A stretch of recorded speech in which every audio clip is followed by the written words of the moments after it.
പാലക്കാട് ജില്ലാ ആശുപത്രിയിൽ 9 വയസ്സുകാരിയുടെ കൈ മുറിച്ചു മാറ്റിയതിൽ DMO ചുമതലപ്പെടുത്തിയ സംഘത്തിന്റെ പ്രാഥമിക അന്വേഷണ റിപ്പോർട്ട് പുറത്ത്. ജില്ലാ ആശുപത്രി ശാസ്ത്രീയവും ഉചിതവുമായ ചികിത്സ നൽകി. കുട്ടിക്കുണ്ടായത് ധമനികളിൽ രക്തം കട്ടപിടിക്കുകയോ മാസ് എഫക്ട് ഉണ്ടായതോ ആണ് കാരണമെന്നും റിപ്പോർട്ടിൽ. അതേസമയം വീഴ്ച സംഭവിച്ചതായോ മറ്റു നടപടികൾ ഉണ്ടാകുമോ എന്നതിലും റിപ്പോർട്ടിൽ വ്യക്തതയില്ല. ആശുപത്രിയിൽ നിന്ന് നൽകാവുന്ന എല്ലാ ചികിത്സയും നൽകിയെന്ന് ആശുപത്രി സൂപ്രണ്ടും പറയുന്നു. അജിത് ബാബു ഉണ്ട് വിവരങ്ങളുമായി. അജിത്, എന്താണ് വിശദാംശങ്ങൾ? എന്താണ് ആശുപത്രി അധികൃതരുടെ വിശദാംശങ്ങൾ?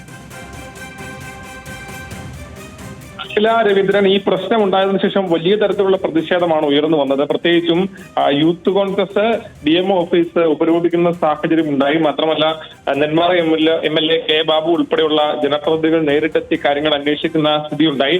ഇതിന് പിന്നാലെയാണ് 2 അംഗ സമിതിയെ ഈ കാര്യങ്ങൾ പരിശോധിക്കാൻ വേണ്ടി തീരുമാനിച്ചത്. ആ സമിതിയുടെ പരിശോധനാ റിപ്പോർട്ടാണ് ഇപ്പോൾ സമർപ്പിക്കപ്പെട്ടിരിക്കുന്നത്. 24-നാണ് ചികിത്സയ്ക്ക് എത്തുന്നത്. 24-നും 25-നും ആവശ്യമായ അനുയോജ്യമായ ചികിത്സ നൽകി എന്നുള്ളതാണ് ഈ സംഘവും പറയുന്നത്. ശാസ്ത്രീയവും ഉചിതവുമായ ചികിത്സ നൽകിയെന്ന് DMOയ്ക്ക് സമർപ്പിച്ച റിപ്പോർട്ടിൽ പറയുന്നു.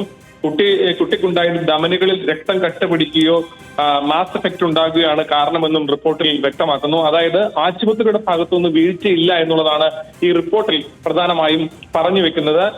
അതുകൂടാതെ തന്നെ ഏറ്റവും എടുത്തു പറയേണ്ടത് ഇക്കാര്യത്തിൽ സൂപ്രണ്ടിന്റെ കൂടി ഒരു വിശദീകരണം വന്നിട്ടുണ്ട് എന്നുള്ളതാണ്. സൂപ്രണ്ടും ഈ കാര്യത്തിൽ പറയുന്നത് അതായത് അവിചാരിതമായ കാരണങ്ങളാൽ വളരെ അപൂർവമായി സംഭവിക്കുന്ന ഒരു കോംപ്ലിക്കേഷൻ ആണ് ഉണ്ടായത്.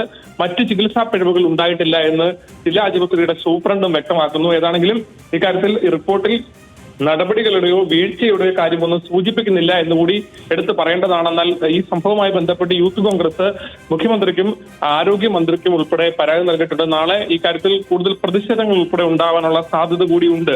അഖില. അജിത് ബാബുവാണ് പാലക്കാട് നിന്ന് വിവരങ്ങൾ നൽകിയത്.